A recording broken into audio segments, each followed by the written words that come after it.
எல்லாருக்கும் வணக்கம். வீடியோ பார்த்துட்ருக்கிற நீங்கள் மற்றும் உங்கள் குடும்பத்தில் இருக்கிற அனைவரும் சந்தோஷமாக இருக்கணும்னு வேண்டிக்கிறேன். இன்றைக்கி பிரம்ம முகூர்த்த பூஜையோட 20வது நாள். வழக்கம் போல் காலையில் 3:15 மணிக்கு எழுந்திரிச்சு குளிச்சுட்டு கோலம் போட்டுட்டு நேராக பூஜை ரூமுக்கு வந்துட்டேன்.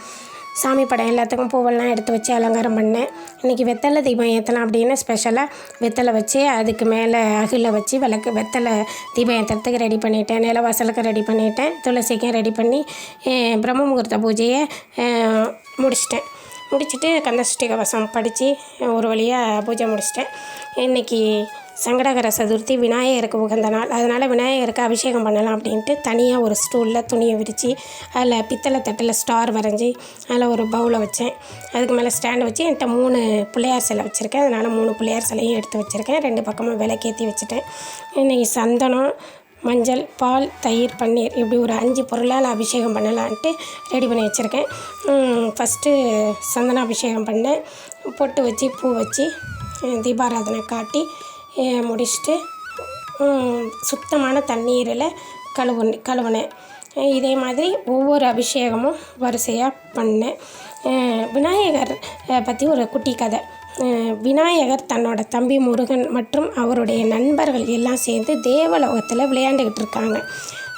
பார்த்தோன்னா தெரியும் விநாயகர் மற்ற குழந்தைங்களோட வித்தியாசமாக இருப்பார். ஏன் அப்படின்னா மனித உருவம் இருக்கும், தலை மட்டும் யானை தலை, தும்பிக்கை இருக்கும், தந்தம் இருக்கும், வயிறு பார்த்தா பெருத்து இருக்கும், வித்தியாசமாக இருப்பார். இதை சந்திரன் பார்த்து கிண்டல் கேலி பண்ணுறாரு.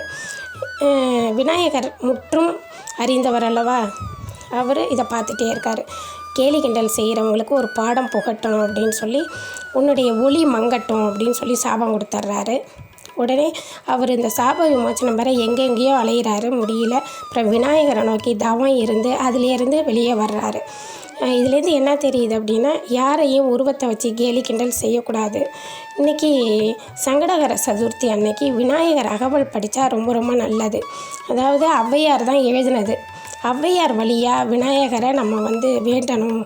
இந்த நாளில் நம்ம என்றைக்கு படிக்கலைனாலும் சங்கடகர சதுர்த்தி அன்னைக்கு விநாயகர் அகவல் படித்தோன்னா குடும்பத்துக்கு நல்லது, நாட்டுக்கே நல்லது அப்படின்னு சொல்லி காஞ்சி மகா பெரியவர் சொல்கிறாரு.